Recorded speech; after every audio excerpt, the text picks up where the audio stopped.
Խնդրեմ կմարամասնեք ինչու իշխանությունները այս օրերի չեն գալիս այստեղ։ Կարծում եմ ուղղակի վախում են իրանց կոմպլեմենտար տրամաբանության մեջ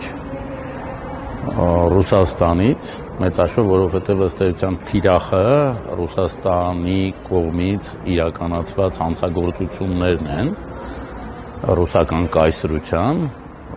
իսկ Ռուսաստանը այսօր չի ընդունում իր նախկինների կողմից ընդունված մեղքը, ըստ էության նույն ցեղասպանության տրամաբանության մեջ է, ուղղակի քանի որ Ռուսաստանի կողմից այսպես ասած արտոնվել է ժամանակին ցեղասպանությունը տոնել, իսկ սխալ ասացի, երևի ոչ տոնել, այլ ուղղակի հիշատակը նշել, իսկ հիմա այս պարագայում դա արտոնված չի։ Հիմնական խնդիրը դա է։ Դրա համար ոչ միայն իշխանությունները, այլև քաղաքական համայնքը, որոնք որ հույս ունեն ինչ-որ կերպ Ռուսաստանի միջոցով Հայաստանում ռեսուրս գեներացնել, իշխանության հասնելու նպատակով, հիմնականում դա է խնդիրը։ Իսկ միայն Նիկոլ Փաշինյանի իշխանությունից ոչ մի այցելություն չկա, թե Իրանից առաջին։ Իրանից առաջ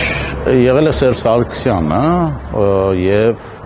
Սերժ Սարգսյանի կառավարման օրոք է հենց, որ այս հուշահամալիրը անվանակոչվել է հայ բռնադատվածների հիշատակին եւ ընդունվել է օրենքը հայ բռնադատվածների հիշատակին, բայց դա եղել է մինչեւ 2013 թվականը, եկեք ֆիքսենք, դրանից հետո որևէ այցելություն չի եղել։ Մենք բարբերաբար ամեն տարի գալիս ենք, ծաղկեպսակ ենք տնում եւ նշում ենք այդ օրը, արժեվորում ենք, բայց իշխանության ներկայացուցիչներից որևէ մեկի չենք հանդիպում։ Իսկ բացի իշխանության ներկայացուցիչներից այլ կուսակցություններ այստեղ գտնվում են։ Այո, պարբերաբար գտնվում են այն կուսակցությունները, որոնք որ իրենց քաղաքական